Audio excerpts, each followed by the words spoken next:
3 tahun sudah berlalu sejak kecelakaan mengerikan itu terjadi.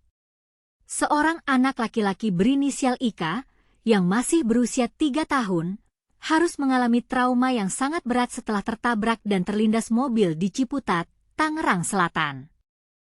Pertanyaan yang muncul di benak kita adalah, bagaimana bisa kecelakaan seperti ini terjadi? Apakah pengemudi mobil tersebut sengaja meninggalkan korban, ataukah ada faktor lain yang menyebabkan kecelakaan tersebut? Menurut Kanit Gakum Satlantas Polres Tangsel, Ibda Marullah, kecelakaan itu terjadi di Jalan Re Marta Dinata Gang Rambutan, Cipayung, Ciputat, Tangsel, pada Selasa sore, tanggal 10 September 2024. Korban mengalami luka di kepala dan langsung dilarikan ke RS Sari Asih Ciputat untuk mendapatkan perawatan medis.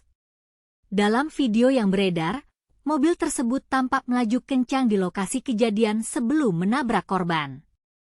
Korban lalu tertabrak mobil tersebut hingga tersungkur dan terlindas ban bagian depan mobil.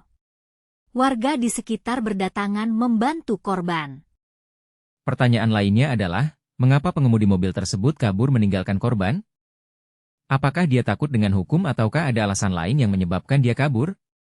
Marullah menjelaskan bahwa kecelakaan itu bermula saat mobil tersebut tengah melaju di gang tempat kejadian.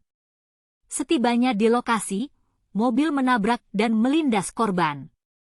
Bukannya membantu, pengemudi mobil tersebut justru kabur.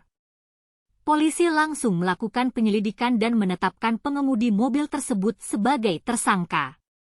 Bahwa terhadap pengemudi kendaraan MPV inisial S51 yang terlibat kecelakaan lalu lintas yang menabrak anak di Cipayung Ciputat telah ditetapkan sebagai tersangka sejak tanggal 17 September 2024, kata Kapolres Tangerang Selatan, AKBP Victor Ingkiriwang. Pertanyaan yang muncul adalah, bagaimana polisi dapat menangkap pengemudi mobil tersebut?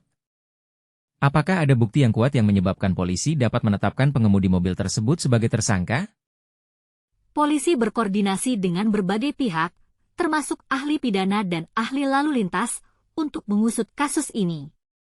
Saat ini, polisi tengah melengkapi berkas perkara kasus tersebut.